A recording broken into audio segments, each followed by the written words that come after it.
The Voice of Reason, 7. Part 2.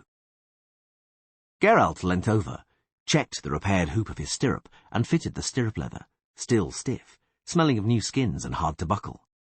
He adjusted the saddle girth, the travel bags, the horse blanket rolled up behind the saddle, and the silver sword strapped to it.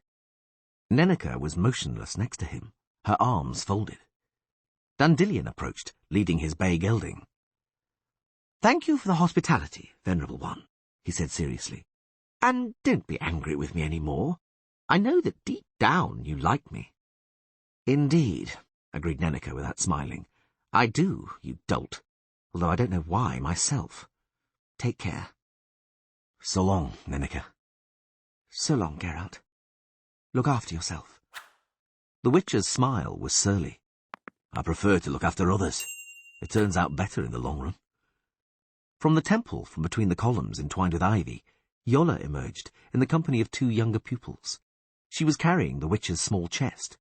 She avoided his eyes awkwardly, and her troubled smile, combined with the blush on her freckled, chubby face, made a charming picture.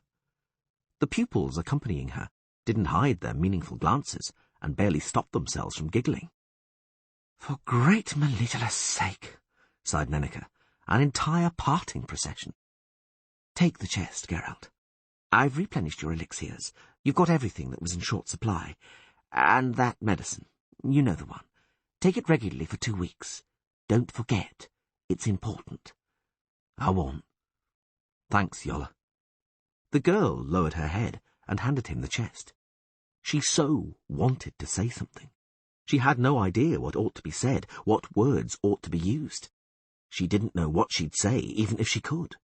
She didn't know. And yet she so much wanted to. Their hands touched.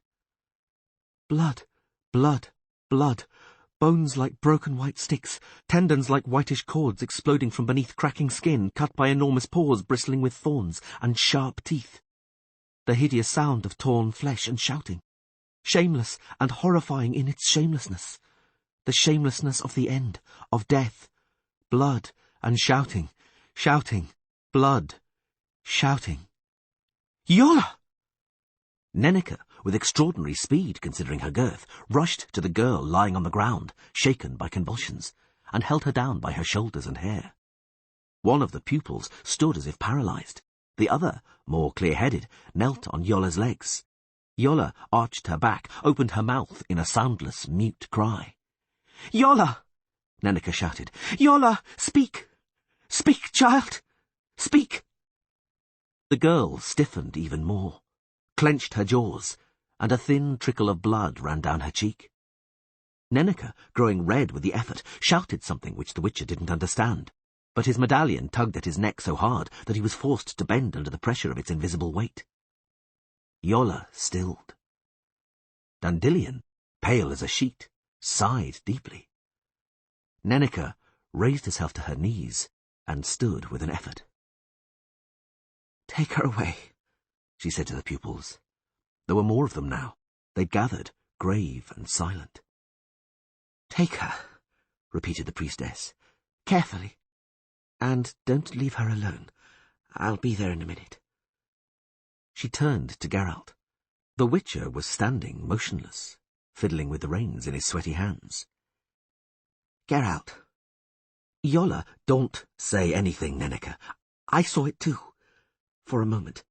Geralt, don't go. I've got to. Did you see? Did you see that? Yes.